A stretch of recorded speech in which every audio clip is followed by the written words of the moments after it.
In the far north of England, in the eastern Lake District mountains, stands Helvellyn, a mighty mountain, beautiful, romantic in all her ways.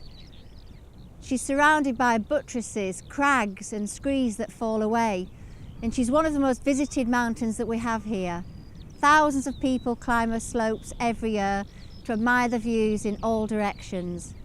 But below and beyond her, she's admired and cared for by a community of people. Wildlife is abundant by the lakes, in the woods and in the skies above us. This is truly a place where nature and man work together.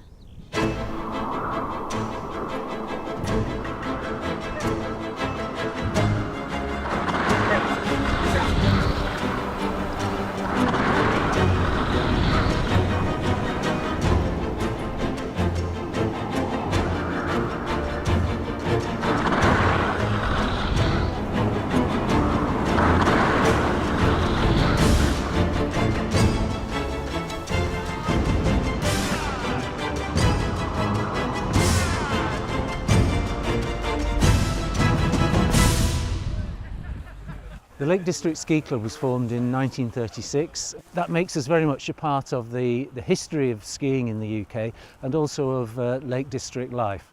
But we're at the head of a remote valley, the Greenside Valley, which has been mined for lead for hundreds of years. And as a result, a lot of people don't even know we're there. We're not like a ski club resort because of the remoteness. The conditions can be very tricky, very challenging. It can be icy, the mist can come down, you can get whiteout blizzards. So you do need to know what you're doing on a mountain and be properly prepared and equipped for a fairly wild environment. The thing about our tow there, it's only a short tow, 360 metres, but it does give access to a wide variety of terrain. You have the opportunity to ski, when the snow is good, not like today unfortunately, to ski right back down to the car park, which is a big descent in some fairly wild terrain. So you can see behind me you have Catsey Cam. People have skied down that gully there and indeed down the Red Tarn face of Helvellyn, and that's really not something for the faint-hearted.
So the mountains are about 500 million years old. They were formed at the edge of a collision between two major plates. But what's happened to actually create the distinctive shape of the Lake District with these radial wheels, these spokes of the major valleys coming out, is that the whole of the mountain range was domed upwards by the intrusion of a big lump of granite beneath the whole of the Lake District, possibly pushing the whole of the region up by about 3,000 metres elevation. And then as you dome up that surface, just like a cake as it sort of expands as it gets baked, you start seeing the cracks that come out radially through that cake surface. And that's what creates these amazing valleys that have then been sculpted initially by rivers and streams, and then more recently by the large glaciers that would have formed here over the last 2 million years or so. But of course, one of the ironies about this landscape that we're seeing today is that this isn't how the Lake District should look. The vegetation's completely different because of grazing, but also the deep impact of human-driven climate change has changed the way that this landscape has evolved. We should be seeing glaciers sitting within these valleys now. They should have started forming a few thousand years ago, but they haven't because of our role. And it's likely that we're not going to see that for many tens of thousands of years. This place will become glaciated again. It's inevitable that it will happen. But for us, we've got to enjoy this landscape, because look at it. It is just stunning. You look at Helvellyn up there, covered in snow. This is what mountains look like when we've been children. This is what we want them to look like for the next 100 years or so, certainly in my lifetime.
We're in a very fortunate position of being able to walk up a mountain and not have to walk down, thanks to the beauty of these paragliders. The simplest form of flight, really, man's oldest dream. So for me personally, this is now nearly 30 years to the day when I first flew off this mountain, when I was 19 years old when I first learned to fly. I'm now taught this sport for the last 30 years, and many people are always saying, you must be nuts chucking yourself off here. It's a very safe sport to do. The knowledge is in being smart about the weather, understanding the weather. And here we are now, about to jump off over this beautiful Helvellyn vista to harness the power of the elements and to carry us down into the valley and hopefully land right next to the pub if all goes well.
Working as a felltop assessor, it's very much focusing on mountain safety. It just takes place in a slightly different environment.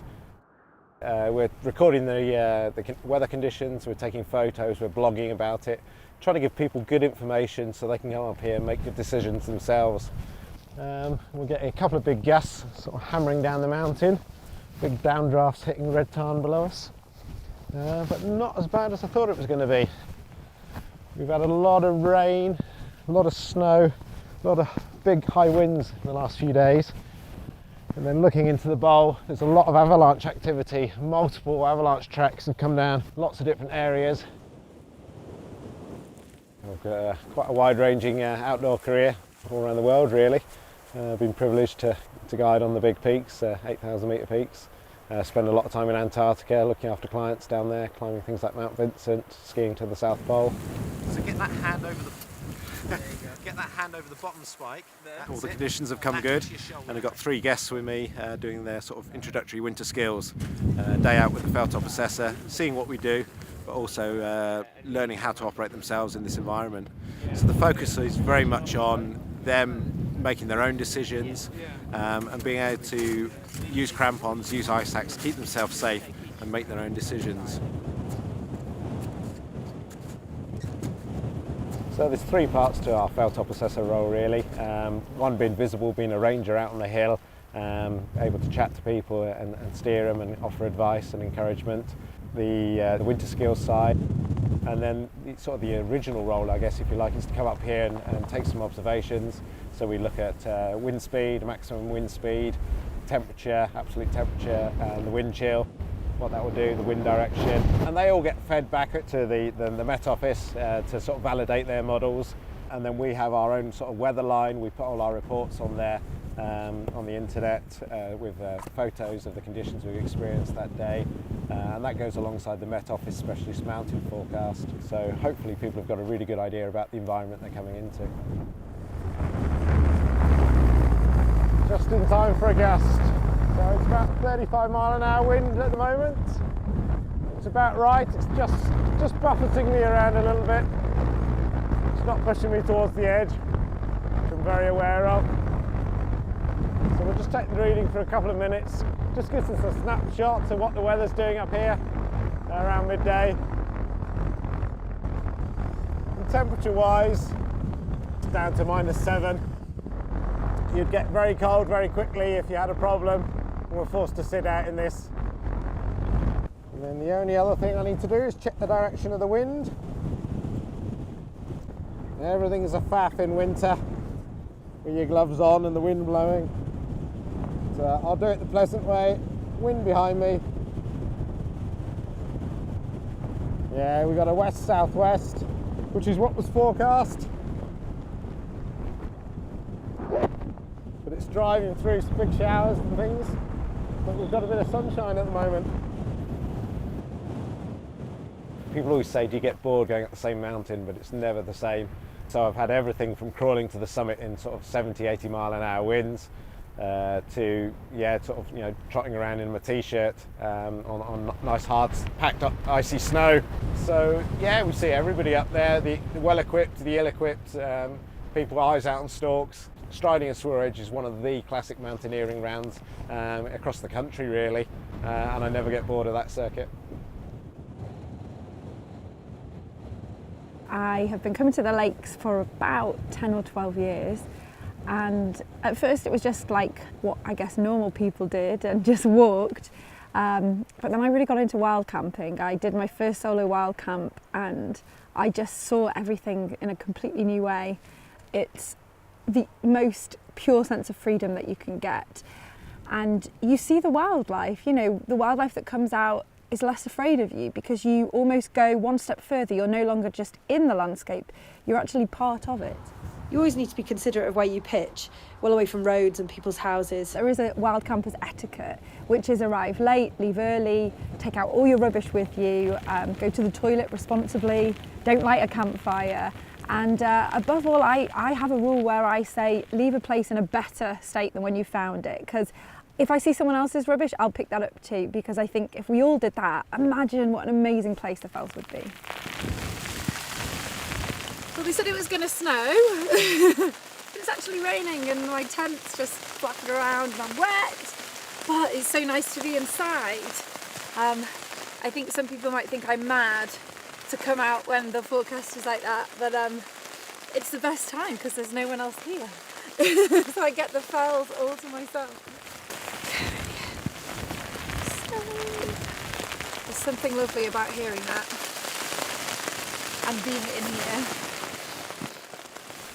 A lot of people ask me how safe it is to go wild camping in the Fells, and I always say it's about having the right equipment with you. So a good tent, a good sleeping bag, a good sleeping mat.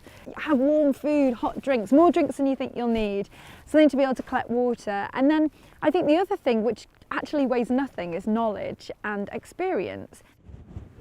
Weather conditions as well as camping restrictions can change, so checking locally for guidelines is advisable. You never stop learning in the Fells. It's the ultimate place to teach you anything, and you learn a lot about yourself as well.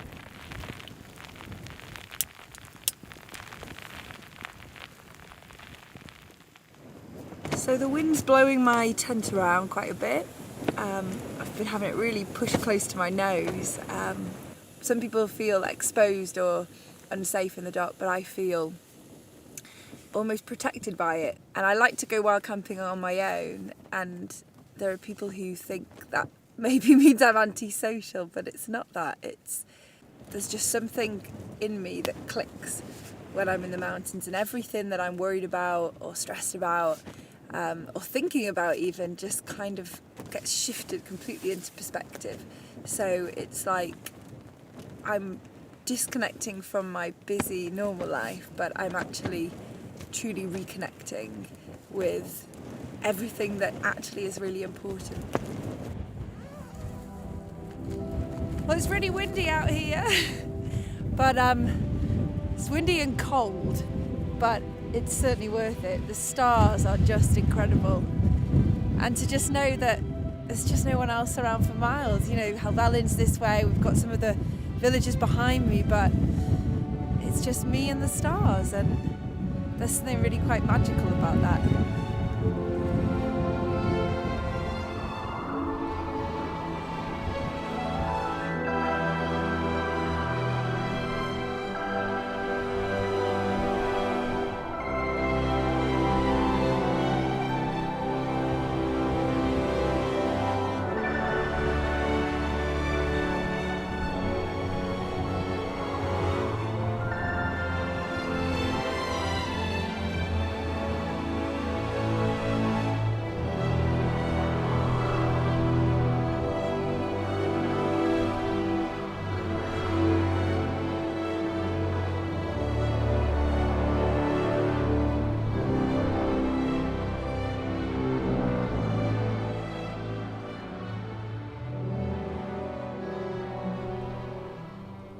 I'm fortunate enough to live and work locally to the area, and Helvellyn happens to be one of my favourite mountains. Now, I've spent a huge amount of time up there, whether it's surveying, mountain biking, walking, climbing. It all happens up there. It's a fantastic mountain. The Ordnance Survey was originally set up in 1791 to map part of Scotland for the Jacobite Rising when the Scots were approaching on England. The OS historically has had some quite hard challenges to overcome in mapping the UK, and especially areas like the Lake District and in particular Helvellyn. Now, back in the day they had to create trig pillars. Now, from this triangulation they could start drawing up maps of the UK and continue mapping any new features that started. Now, due to the fact that each trig needed to be seen from another trig point, it involved good weather to be able to do that. Now, that might be the reason why it took 26 years up until 1961 to finally finish up the trig pillar network. Now, the trig on the top of Helvellyn behind me isn't actually on the summit, it's just off to the side. Now, that may be because they needed to get a line of sight through to another trig. And the trig on Helvellyn is very memorable for a lot of people around the UK. It's probably featured in thousands of group photographs, thousands of individual photographs, and people see it as a real focal point of their walk. As they see it looming through the mist as they come up either Swirral or Striding Edge, they realise they're reaching the final point of their outing for the day. On the top of the old trig pillars, you might often see a bracket placed into the top. Now, this is where, back in 1936, many of the OS surveyors used to screw in their theodolites that started the original triangulation of the UK. You may often also find an OS benchmark plate found further down on the trig points around the country. Now, these were used as levelling point to level to back in the day. So the technology we're using today is an absolute world apart from what was used back in 1936. So currently we're just checking a couple of levels with my GNSS receiver. Now, this is giving me an accuracy of about 1 to 2 centimetres. Now, I can just check the levels from our data from the past and update it with any further levels that I'm picking up today. Now, with this kit, the OS makes around 20,000 changes every day to our master map of Great Britain. A lot of our data can also be used to create 3D models, and that's really helpful for people to get a better understanding of the area, especially in places like Helvellyn. Helvellyn's a really memorable mountain for me. It actually helped me get my degree, as it's where I did my dissertation, and it's also one of the first mountains that my dad took me up as a kid, so it really has a special place in my heart.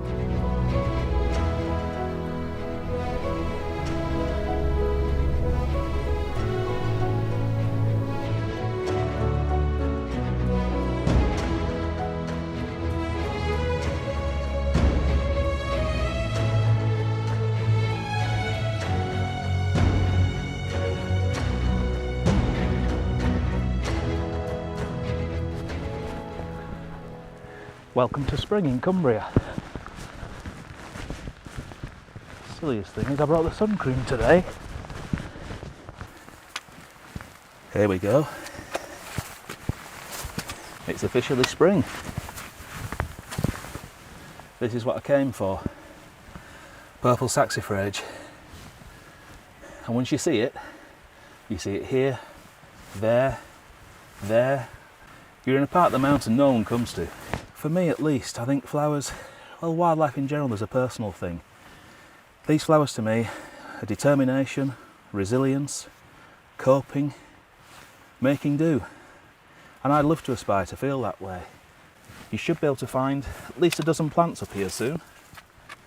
But purple saxifrage is the first, and for me it's always going to be the best. It's coping with the worst, and it's the best looking thing up here, myself included. Fantastic little flower. I think the key for me with mountain flowers is these are places people know, but they're not places they necessarily know a lot about. They certainly don't know everything about. So looking for the smaller detail, looking for the fine detail of an area, that's what we're looking for, because these are indicators of what's special about this place. But in terms of the mountain flora of Lakeland, then I can start in spring just as the snow's melting. Helvellyn's a fantastic place for that. Come the summertime, you're more likely to find me somewhere around Kirkstone Pass and Reg Screes. Also around towards Honister, these are real hotspots for these incredibly rare plants. I think for me it's the fact that whoever I bring up here, whether they're the national experts in their field, they look at these things and they've never seen them here before, and they're amazed to find out that they're here. And it may be something they've been looking for years, or it may be something they've never heard of. And that's the future of conservation. I still think we're suffering loss, we're suffering conflict, because we're still finding our way. We succeed by learning from mistakes. It's okay to make the mistakes. It's what you do after that really, really counts. And that's where I think the National Park is now. Around here, they've got to look at what we're going to do for the next 50 years, because the rest of it isn't going to matter. It's the future that really, really matters.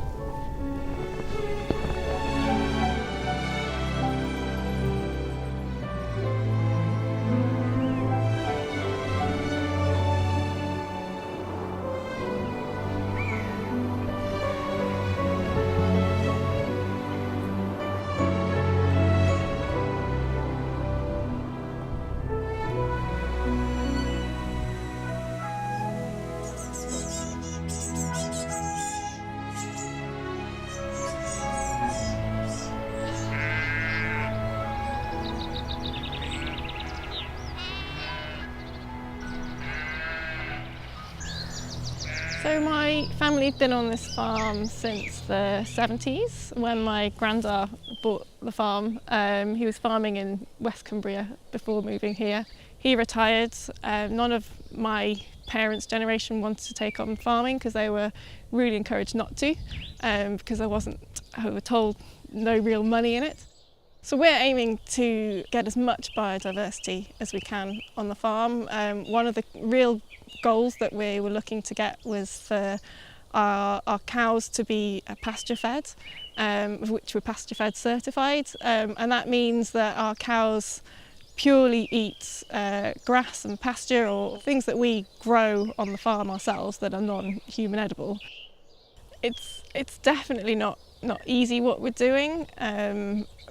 One of the main reasons is because what we're doing is relatively unpracticed in the Lake District. There are other farmers who are doing it, and we've got a young daughter as well, so it's juggling that whole lifestyle of keeping the family going, keeping the farm going, and keeping our animals going as well as we can as well.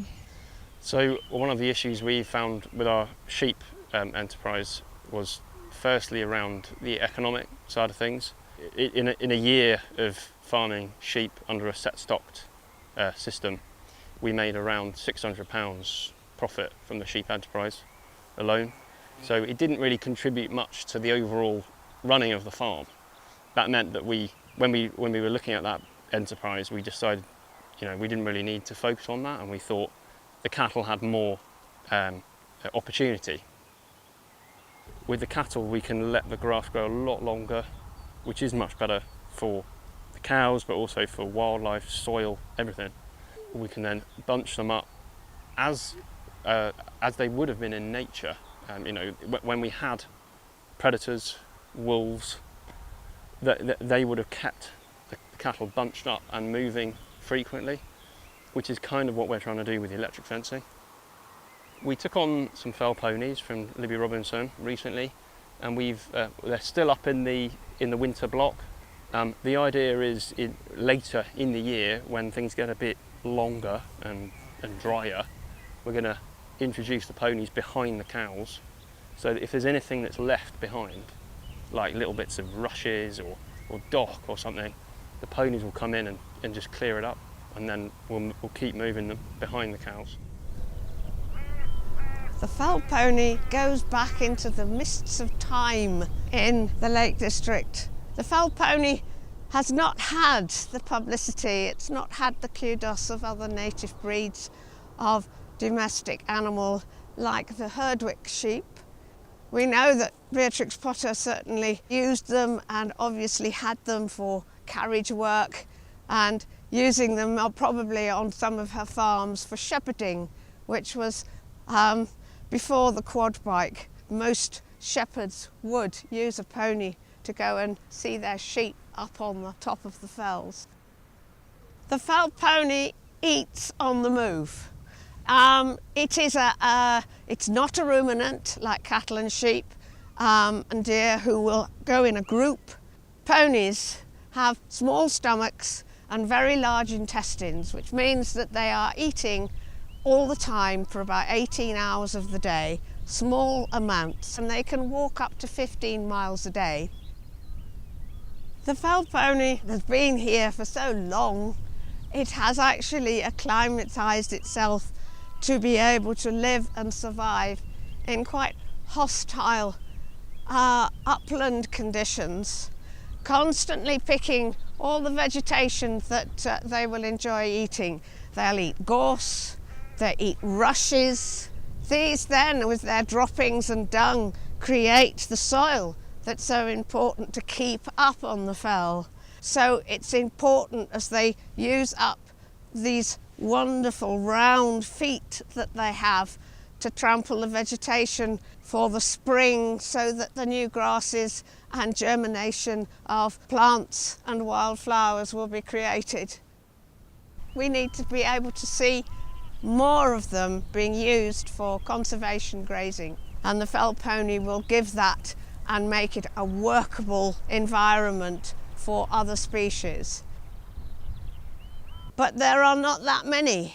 Doing some research, there's probably only about 200 actual breeding mares that are up on these areas, so there's very few, and they need to be encouraged that we know more about them, know more about what they can do in helping the conservation of the Lake District and giving back that wonderful capacity that they have as part of wildlife, and so to be seen more and appreciated more.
I absolutely love the Lake District. It's a place that never fails to inspire me and excite me.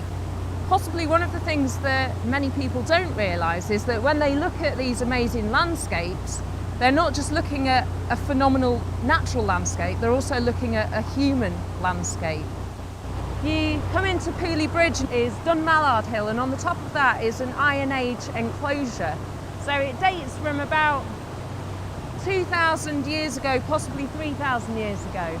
And obviously if you're at the top of that hill, then you're saying something about yourselves as well. It's not just about fighting with the tribe next door. What an amazing place to command. I'd live there.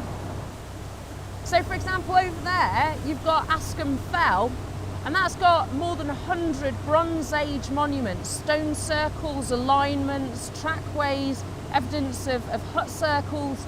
But it's just an indicator for us of how important and how busy a place this was. This is a place that says as much about history as it does about geology or the natural world.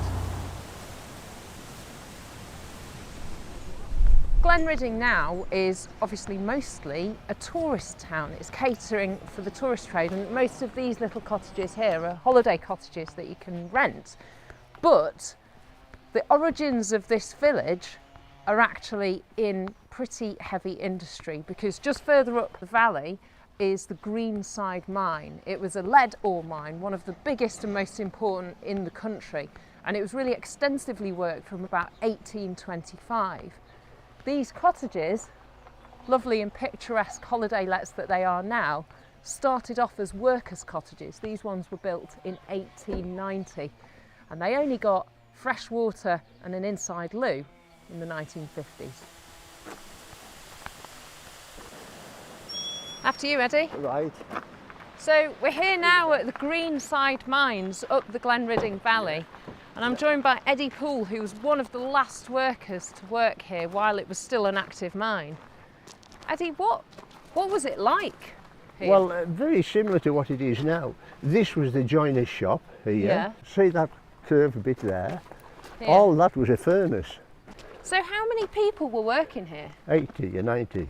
It's funny, isn't it? Because I think people walking up this footpath to get up to Helvellyn, they might just walk straight past this and not really Well, they pay wouldn't too really much know, attention. would they? But all this now was going to be turned into sort of accommodation. Blacksmith shops were in. There was, I think there was about 13 blacksmiths here at one time. For tool sharpening? Yeah, yeah. Well, tools, sharpening drills, and goodness knows what. Wow. What was it like working down the mine? Well, actually, I don't know, nothing. Just talking to you now, and I met my mate one day, he couldn't recognise who I was. The dust was just so bad. But they all died when they were about 50. Do you think because of the without conditions? any doubt whatsoever. And they had a terrible bloody death. You know, gasping. Even asked the wives to take the windows out so as they could get more air. It was really a horrible bloody death. Wow. That was where a lot of the work of crushing the ore took place, just in there. Here, where this beck is coming down? Where that concrete is. Wow. So all that scree, that's all cast-offs from the mining? That's right. Right from here, right down to the end of there, look. Wow. Eddie, what level are we at now? Lucy level. Right. This is where the mines come, you know, the ore was brought out. You went into there about 1.5 miles, and then you went down a shaft, Smith's shaft, which was about, if I remember right, 90 fathom. Wow. And then you went on again to another shaft to 220 fathom, and that was at the bottom of the mine. So you are deep in the mountain massif at that point? Oh, hell aye. Did it scare you? Well, you going never that thought deep about in? it. No, I mean, other folk had done it most of them lives, you know, so it's, and our ancestors did it, and everybody did it, and that was it. But, there was certain, every now and again there was somebody badly hurt, you know, some killed, unfortunately, and there you are. And as the mine became sort of less commercially viable, did you Did you chaps all know that the writing was on the wall, that things were going to have to change? Yeah, we knew the lead seam, that had already run out up there, and this one had started, but we knew it was just a matter of time. I read somewhere that the school in Patterdale went from having 100 children to having 20, basically overnight, because all the families were moving away. During the war, there was 100 of us, there was 100 South Shields evacuees, and there was 50 Czechoslovakian refugees. That was 250. But mind, with the what they call the parish rooms, they used them as well, you know. It's funny, isn't it? You kind of look at Glenridding as this little picturesque village in the heart of Lakeland, never changing in this timeless landscape, but actually it was a cosmopolitan hub, wasn't it? Well, absolutely, yeah. I think sometimes it's quite easy to dismiss the industrial heritage of the area as being a bit dirty, a bit grubby, something that we should probably cover up in order to let the natural beauty back through. But I think that's absolutely wrong. This is part of the story of this landscape. This mine is part of the story of Helvellyn as a mountain. And actually, the next time you go to Helvellyn, if you're walking in from the east side, you're stepping over traces of the hidden histories of this place. So walking up along towards Red Tarn, you step over the pipelines that fed hydroelectric power to this place. Or if you walk over towards Keppel Cove, that was the site of a disaster in 1927 where a dam broke and released a huge flood of water all the way down the valley into the village of Glenridding. All around us in this landscape are the traces of the people who've come before, whether that's farmers or miners or tourists. And every single one of those people have made a mark on this incredible landscape. And what you see today is the sum total of thousands of years of human endeavour. And that's just one of the reasons that I love this place.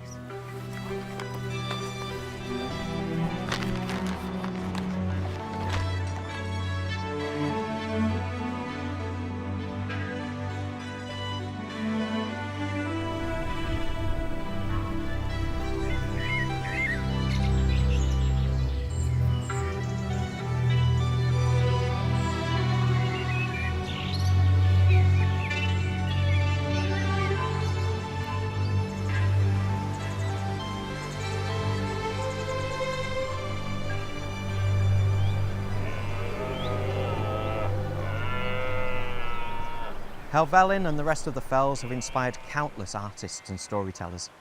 And in the late 1700s, tourists decided they wanted to come and experience this wild landscape for themselves.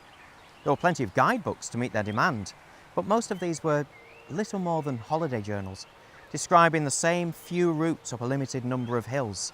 Some of the books even instructed the tourists on how they should admire the scenery. But then came A.W., the man who burst the bubble, who started a whole new tradition.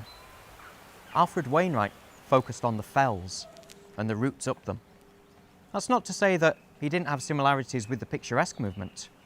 And his notes have an air of romanticism, especially when he describes his first book as a love letter to the fells, born out of years of inarticulate worship. But Wainwright alone brought a clarity to the 214 fells that he documented. He didn't do it for money. He didn't even want his name on the book, the first copies of which were sold at the post office here in Patterdale. Wainwright was born in Blackburn on 17th of January 1907. And like most children back in those days, he was destined for the mills. But Wainwright was a clever boy and did really well at school. He came top in all the subjects. He also loved art, and he used to do doodling and do cartoons. And he loved reading maps as well. He'd pore over maps most evenings. So when Wainwright was aged 23, he decided to go to the Lake District for a week's holiday. He'd never seen anything like it, these mountains and overlooking Windermere and seeing all this greenery. And it changed his life. And that day started his love affair with the Lake District. What makes the Wainwright book so special for me is everything's been done by hand, all by pen and ink. The mountains, you know, just brought to life on the page in 3D on this piece of paper. The amount of attention to detail he'd put in, and not only that, it's not only, you know, it made the mountains, you know, accessible to everybody. It's his philosophical outlook on life and the way he describes things, you know, in a poetic way. As you progress through the books, you learn more about Wainwright, his life and his appreciation for the environment and the animals and nature. These are the 3 holiday at home leaflets. These are very, very rare. These are Wainwright's very own. And I've only seen 2 sets of these. Maybe someone's got a set in the loft, who knows, but these are very, very rare. There's Desert Island disc tape from the BBC, original tape, Wainwright photographs. I've got absolutely piles of newspaper cuttings. Yeah, it's hard to pin down Wainwright's character. He was very obsessed with his work. Whatever he set his task to, he was obsessed. But you've got to also appreciate he was a man of his times. What people also kind of forget is how generous he was. There was many acts of generosity throughout his life. He even sold his copyright to the Westmoreland Gazette so he could build a shelter for animal rescue in Cumbria in 1984. It was a man who came from very humble beginnings, who followed a dream, and he's created these amazing guidebooks that are his legacy, that all walkers around the world have enjoyed and will continue to do so for decades to come.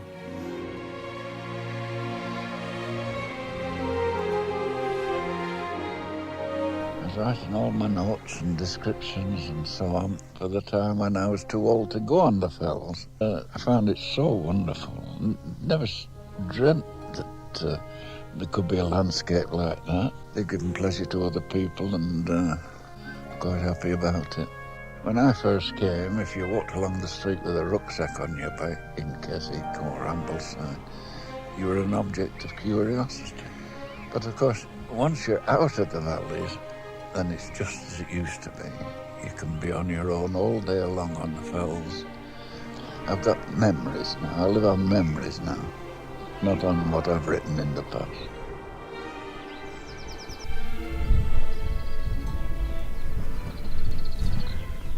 Oh no. We've done this sort of thing before. You'll manage. You've never lied to me before, David. Why should I start Except now? all those times you lied to me. I'm going to do this on 4 or 5 points of contact. Is that all right? 5 points. Is that acceptable? 5 points of contact. 5 points of contact. Is that acceptable? Yeah. You can jump across there if you want. Me? Yes. Jump? Okay. Yeah, I'll go this way, I think. Okay. Did you jump? Yes. Oh, well, David, you're showing me up. No. But showing me up now, right. There's a memorial. Where do we go now? Down there? Yeah. There's Is this what? Is this the memorial to the huntsman who fell? Oh, wow. Yeah. You know what? I'm never terribly keen on seeing memorials when I'm on walks like that to people who've fallen off. Yeah, disconcerting, yes. It just kind of sets up the wrong kind of vibe for me, David. Oh. Is this the best ridge path in the Lake District, do you think? Oh, it's certainly one of them. Yeah. I know Wainwright goes on about it being the grandest, yes. The grandest ascent of any mountain. The thing is, it's sustained, it's quite long. Do you find that people, when you guide people up here, do you find people lose their nerve? They do. I've had people just take one look at it and turn tail, and that was it. Yeah. Yes. Oh. Yes, well, we have done Sharp Edge together. We have. And I have to say, thus far, I'm liking this better. Yes. I'm liking the scent. I don't know whether I'm liking the. It's an interesting route. You've got to have your wits about you for the route. Whereas Sharp Edge, there were sometimes where I felt I was just teetering above the abyss. Yes. We used to come to the Lake District every year for our family holiday. Yeah. And I was always fascinated by picture postcards of Striding Edge. Yeah. No, it's the iconic is an overused word these days, but this genuinely is, isn't it? Yes. I mean, in the setting with the dark, sort of brooding waters of the Tarn, the occasional falling fell walker, he said.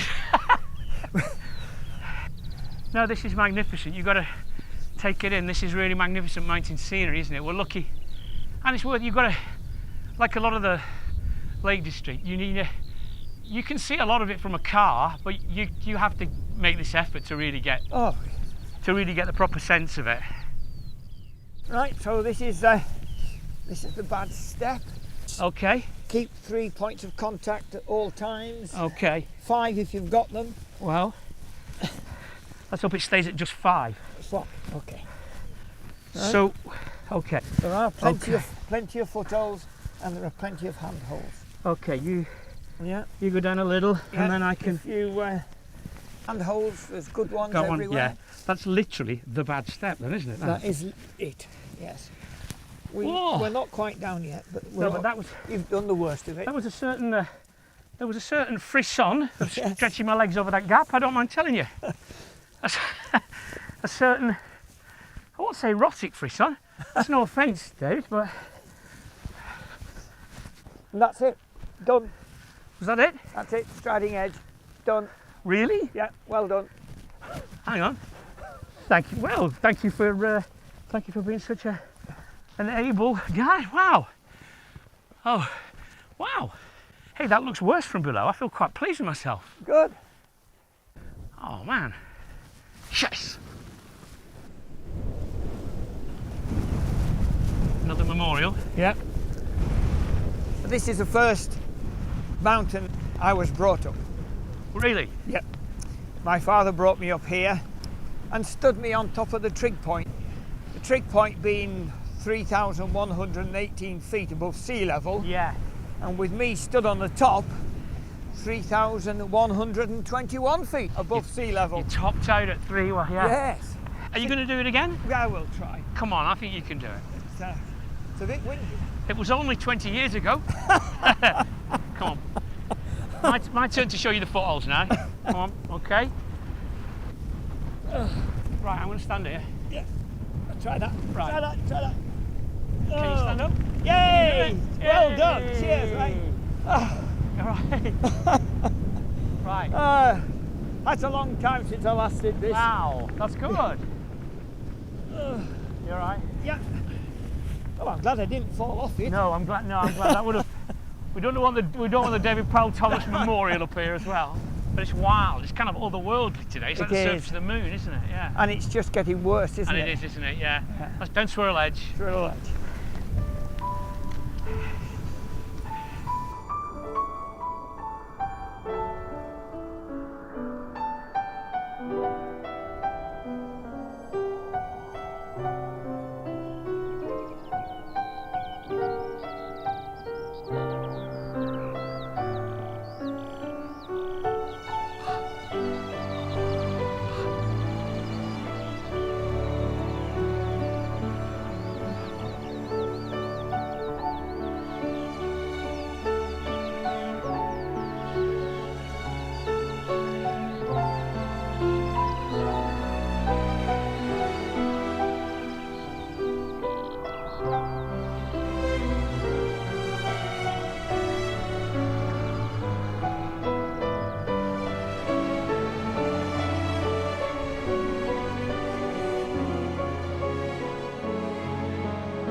In 2014, I was diagnosed with high-functioning bipolar disorder. It was all triggered by my mother passing away. She'd spent about 10 years or so being very mentally ill. It sort of triggered this whole series of events that led me to being diagnosed. And for a few years after, I really struggled. And I needed to find another way to cope with being bipolar, with all the ups and downs that come not only with life, but with having a mental illness like that.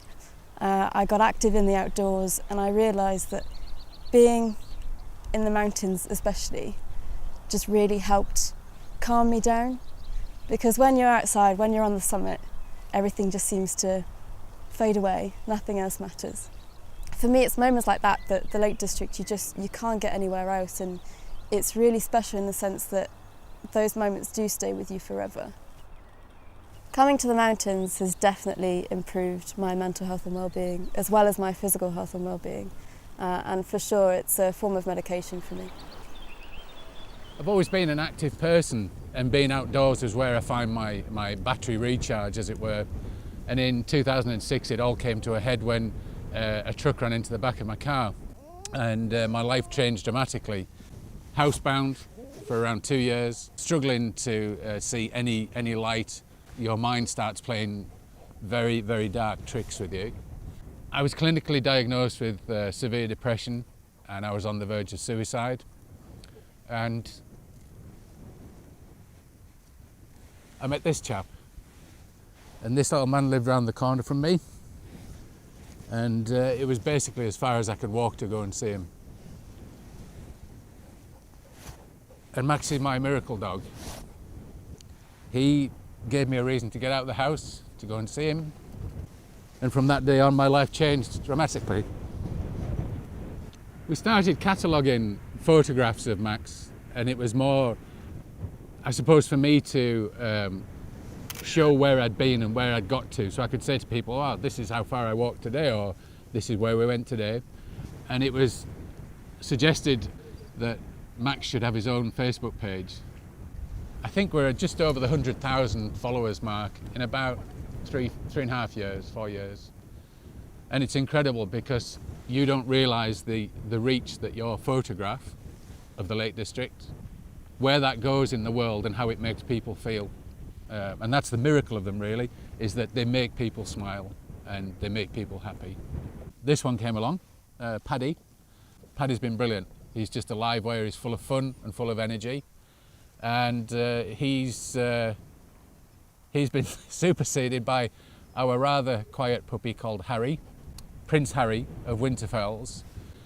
We put Max through a therapy dog training program, so he's a registered therapy dog. And we decided that we had something here, and we had a vessel for promoting the area, but also for doing valuable work for various charities, including the search and rescue dogs, mountain rescue. And from that, we received an invite to the Queen's Garden Party in Buckingham Palace in May. And Max came along with us. We have a lot of military people who will follow us, who have served in Afghanistan or Iraq, and they were coming up to me and telling us what it meant to be reminded of home and how much our little dog had helped them. And I can't repay him for that. Not ever.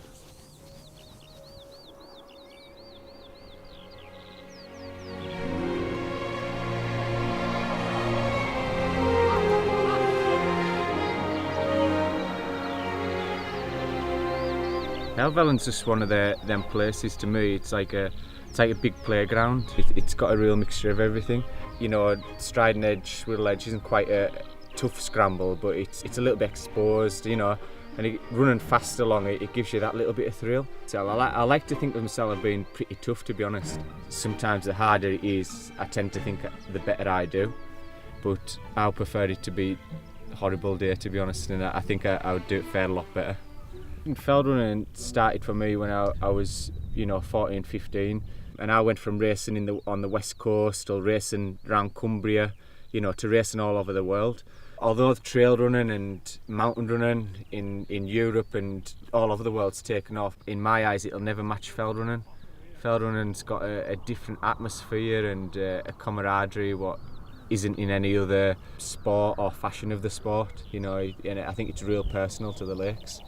You know, these are classic races what you'll never get anywhere else in the world, and the Lake District has always sort of bred sort of top class fell runners. Not that I'm calling myself a top class fell runner, you know, but you just have to look at the likes of Billy Bland and Joss Naylor and Rob Jebb, you know, they're akin to, you know, Olympic athletes. I have a mini adventure every day, and so that keeps me enticed to try different places, different routes what possibly nobody has ever been on before. I maybe never find something, but I can always keep trying.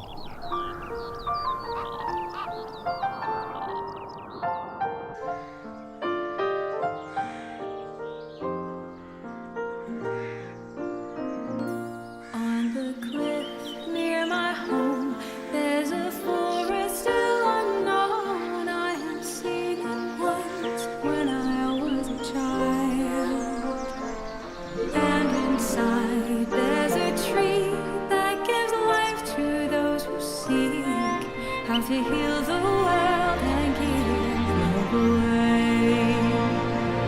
And I know I have been searching all my life, though I haven't found it yet. Until now, I can see it's still there, hidden by the mist again, waiting to be rediscovered one more time.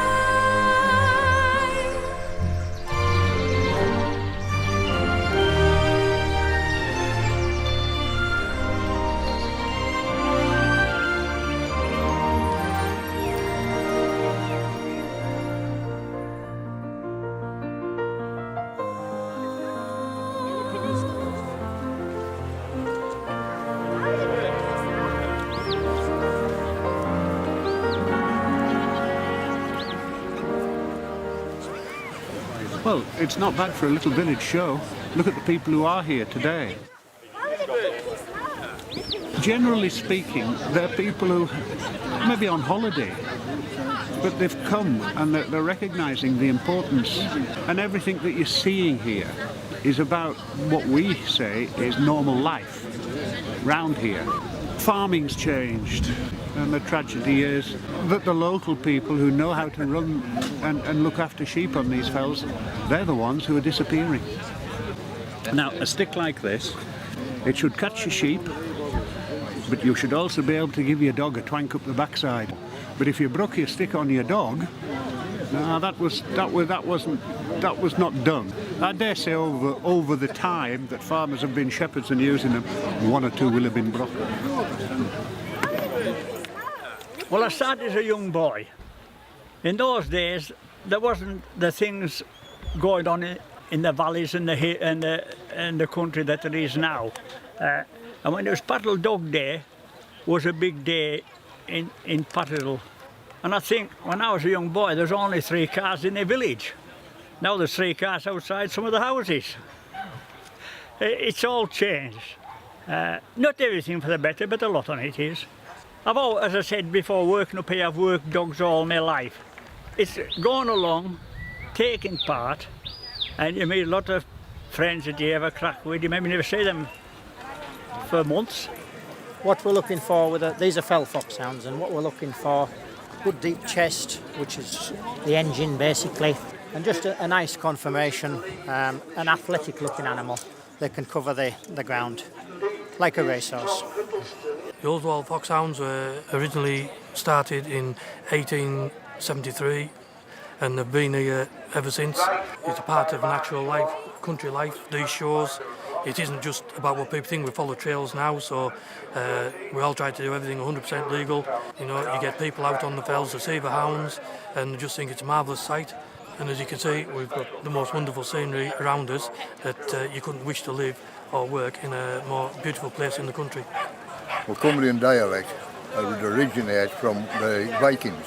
The Vikings came over, they went over to the Isle of Man, they went over to Ireland, they looked at Scotland, but a lot of them settled in Cumbria. It was kind of a mixture between the Anglo-Saxon language and a lot of Viking words came into it.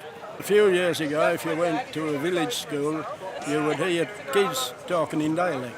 Other words such as a gate is a yacht, to bake something is to biak, or a cake is a kiak, a lad is a stay, we don't say water, we say water.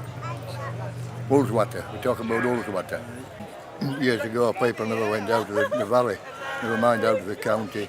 As you probably know, a lot of young people nowadays, they don't even converse by tongue, they converse with the thumbs, with their own language.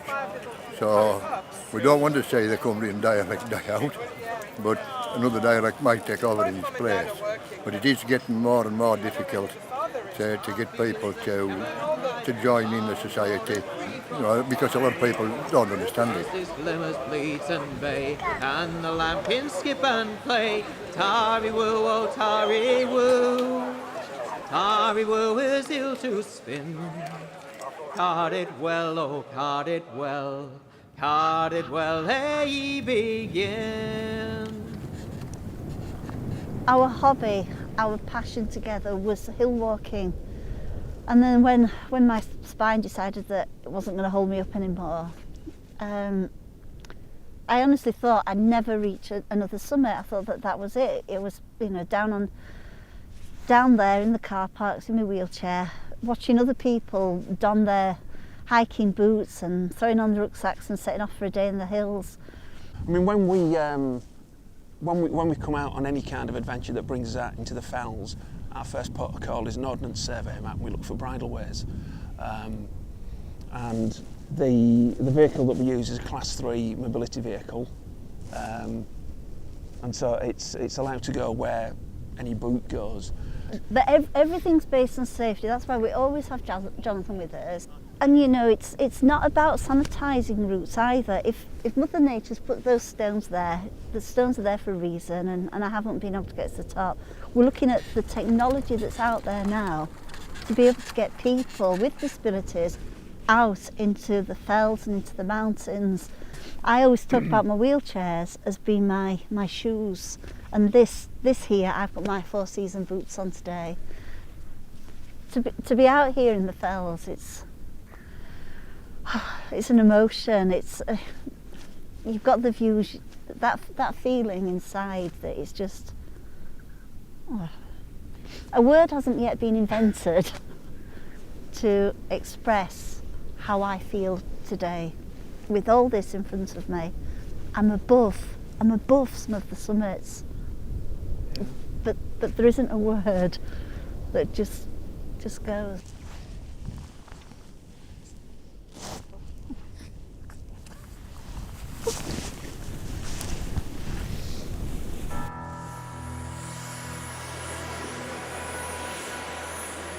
Flight Lieutenant Nigel Warmby. I've been on a 100 Squadron now for 3 years.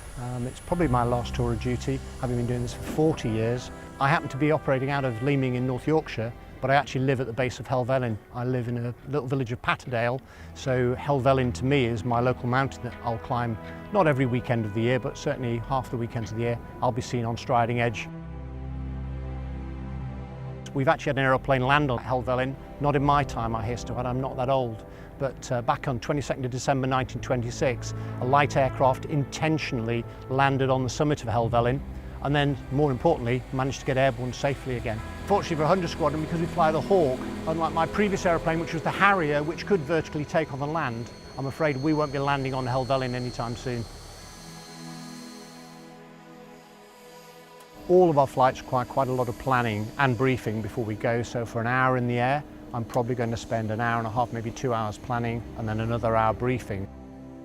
The demands of low-level flying depend very much on the weather on the day. On a day like today, whether it's really good, then accurate navigation is a lot easier than in a difficult weather day with a lot of low cloud.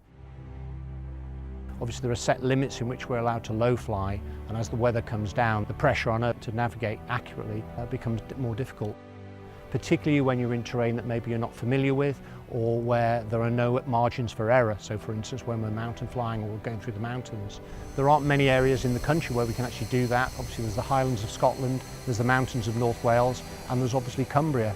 And for us here at Leeming, Cumbria is literally only 10 minutes flying time away, and so we're going to use that as often as we can when the weather is fit. We set up times on target, so we try to be over a particular spot on the ground within plus or minus 5 seconds, and again, depending on the weather, we might have to deviate for weather and get ourselves back on track. What's it like to low fly? 450 miles an hour through the Lake District is pretty exhilarating, I have to say, and I've been doing this for 40 years. The low level flying is something that's a very perishable skill. Low flying over level terrain is one skill, but low flying through mountainous terrain where you're manoeuvring the aircraft at high G around some fairly steep corners is a completely separate skill, and particularly when you're flying at the formation.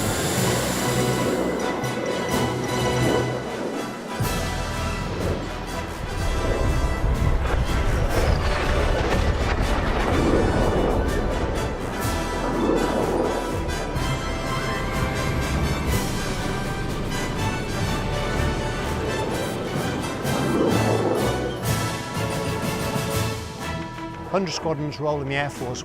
We're the RAF's Aggressor Squadron, so we provide operational support to the front line, primarily to our Typhoons and to our F-35 Lightnings, where we act as an adversary aircraft, a highly agile fighter, to conduct their training.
The scenery is diverse. It doesn't matter where you go, you've got a different view to contend with. The colours, the different seasons, everything is different. I spent 20 years going around the Lake District, just loving every part of it really. It's really special. Well, of course, once the colours come out, they're just about to emerge now, I think, and trying to get them down on a painting is the challenge, of course. And sometimes you get it, sometimes you don't, really. I've painted this sky 3 or 4 times now because it keeps getting splattered on by the rain. Actually, it makes some quite interesting patterns. It's a bit difficult to keep having to hold on to your easel to stop it blowing away, but we're okay, we're persevering. We're hardy people here in the north.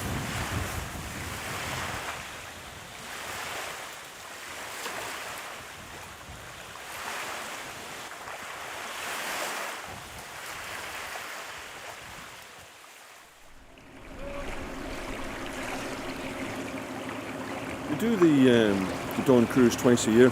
We do it one in spring and one in autumn. They asked if I would run a photography cruise, and I said, yeah, okay, I'll do a photography cruise, but I'll do it at dawn.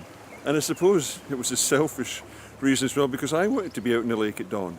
We're gonna circle around and do that again. So if you do want to swap from a 70, in my previous life, I was detective with Cymru Police for 26 years, police officer for 30, and to de-stress from that, I started doing more walking.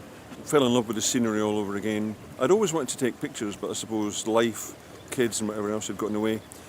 So I bought a digital camera just to record my walks. Then 2014, 3 years after I retired, I won the UK Landscape Photographer of the Year, Charlie Waite's competition. I suppose from thinking when I retired after 30 years in the police that, what am I going to do? My life's over.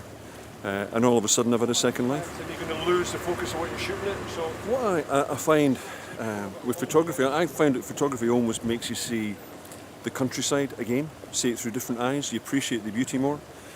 And I'm not one of these that goes from honeypot location to honeypot location. I just love the outdoors. It's not about a love of photography, it's about a love of the outdoors and appreciate what we've got and how important it is what we've got. And it's really, you know, it's about photographing with the heart. If you feel no emotion for your subject, then there's no emotion going to be in the picture. Anybody who views the image isn't going to feel any emotion. So it's really about trying to get people to fall in love. It's not thinking about leading lines, it's not thinking about rule of thirds, it's not thinking about any of these technical compositional aids. It's about seeing someone that you love that makes you shout and swear and makes you want to photograph it.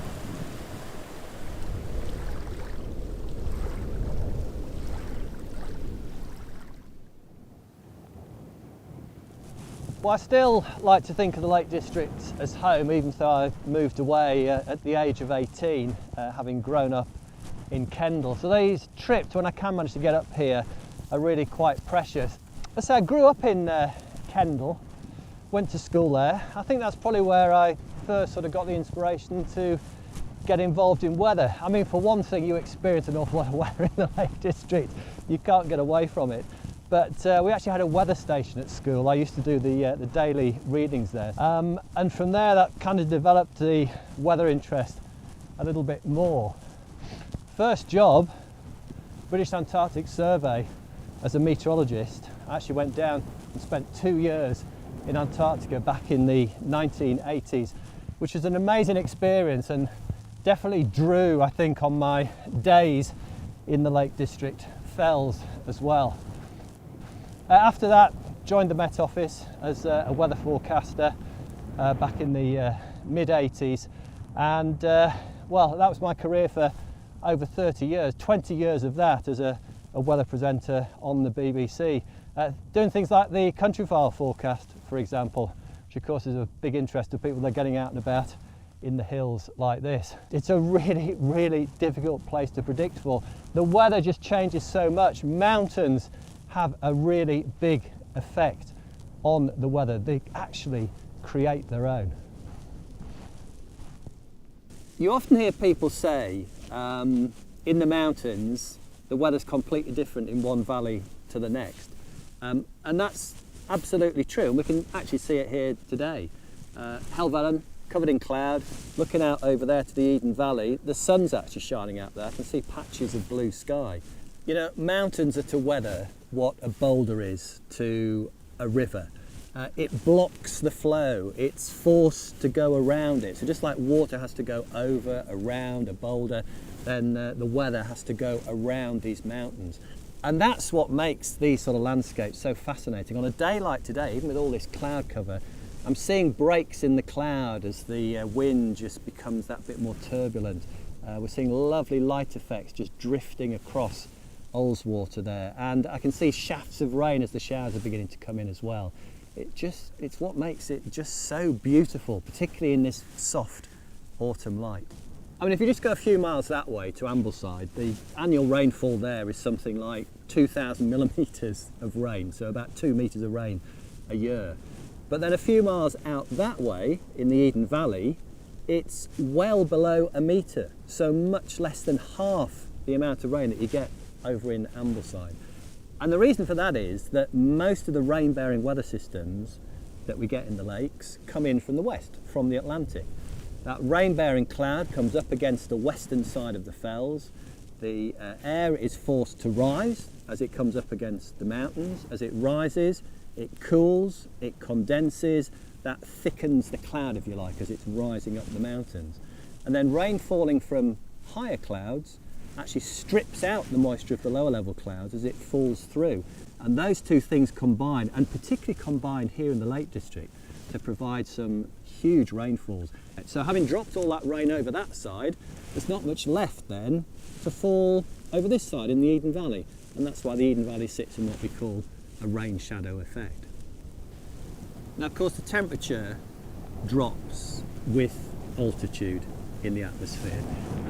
On average, it's something like a 3 degrees Celsius drop in temperature for every 1,000 feet that you go up. So what's that in metric? Around about 1 degree Celsius for every 100 metres of elevation. Actually, we can see that happening today with that flat base of cloud sitting across the fell tops. As you go up through the atmosphere, temperature's dropping. You're getting to the cloud base level, the temperature has dropped enough so that the moisture that's in the air is condensing into cloud. But that also means, of course, if you set off in the valleys, where today the temperature's around about 10 degrees, by the time you get to the top of Helvellyn, which is 3,000 feet, you've seen a 9 degree drop in temperature. So it's not that much above freezing by the time you get to the top. Add in the effect of the wind chill, with this wind today being accelerated over the top of the fells as well, and you've got such a different environment up there. And that's why it is easy, if you're not prepared, to get caught out. The conditions are so different on top of the fells compared to the valleys. So I've said a lot about how mountains shape the weather, but you know, to some extent, the weather has shaped that mountain over there, Helvellyn. The effect of the prevailing winds, the prevailing weather systems, leaves us with the shape of the mountain that I can actually see looking across Ullswater even today.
This is Galbarrow Park, and it is a lovely site that is located on the northern shores of Ullswater, just to the east of the National Trust's Area Force woodland. It's a fantastic example of one of the Lake District's pasture woodlands, which is one of Britain's priority habitats.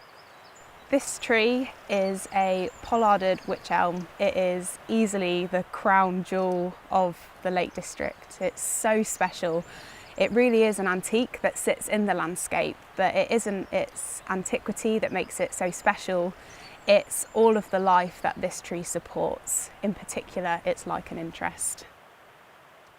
This here is known as the lungs of the forest, or Liberia pulmonaria, and it is a species that you find on very, very old trees in old woods and is characteristic of clean air. This species is one that we have an international responsibility for, which means that the UK has over 10% of the global population of this species in these woods. And over the years, we have seen significant declines of this species across the Lake District due to pollution, such as that coming from cars, from agriculture, and from industry. Now, lichens inhabit every type of environment. You can see them from the lake shores to the tops of the mountains, and they add so much colour and texture and biological integrity to the world around us. I feel hugely concerned in terms of the increased number of visitor pressures within the Lake District. These habitats are so incredibly sensitive to environmental pollution. However, these habitats and the species within them are there for people to see and for people to enjoy. So I'm such an advocate for people visiting these environments, but it all just needs to be done so incredibly sensitively. This species here is known as the sunburst lichen, or Xanthoria parietina, and when you start to see this one creeping in to the environment, you start thinking what's going on in terms of its quality, because this species here is very tolerant of nitrogen pollution, and you also tend to find it in massive abundance along trees that border the roads. From the life that grows on these trees to the trees that are situated in the landscape, all of these elements of the natural world have a really important story to tell. But unfortunately, most people don't even know about their existence, and how are they meant to care and want to protect something if they don't even know that it exists?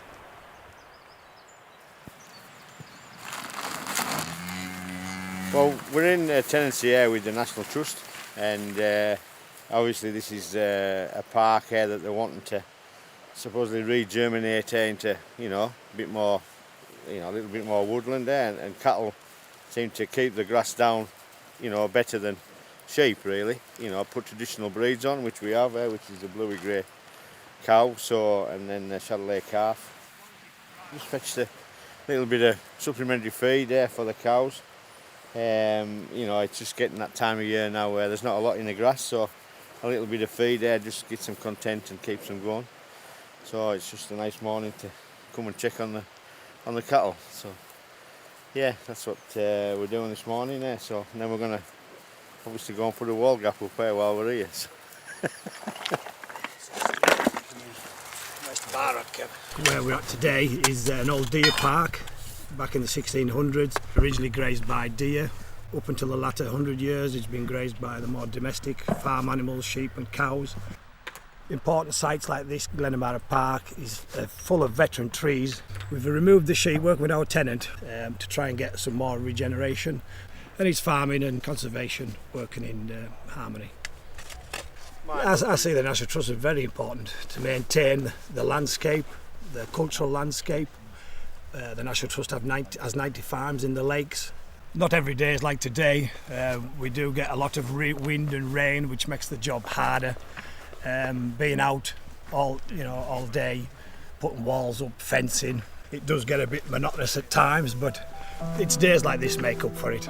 And being outside in the countryside, it's great.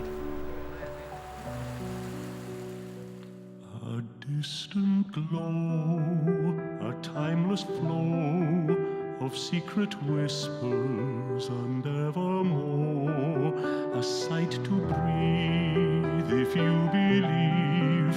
Through all his wonders there's time to live. An open meadow, a distant glow. It is your calling before the shore.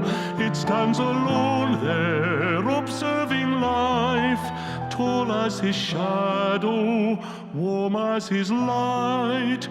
The mountain sings, his voice is bright, a perfect sunrise to end the night, a perfect day to find our way towards the mountain where I shall stay. The top is nearly beyond this stone. I'll soon be standing, yet not alone. I'll stand with him now. We'll watch the sky, we'll watch the birds as they fly by up high. These fells are so special. They simply take your breath away, and they give unconditionally to us all. This is a working landscape full of traditions and old ways, and if we don't keep them, we lose everything that Lakeland is. A place where we work with nature and not against her. This is a place of land and lives interwoven. Its future is quite simply in our hands.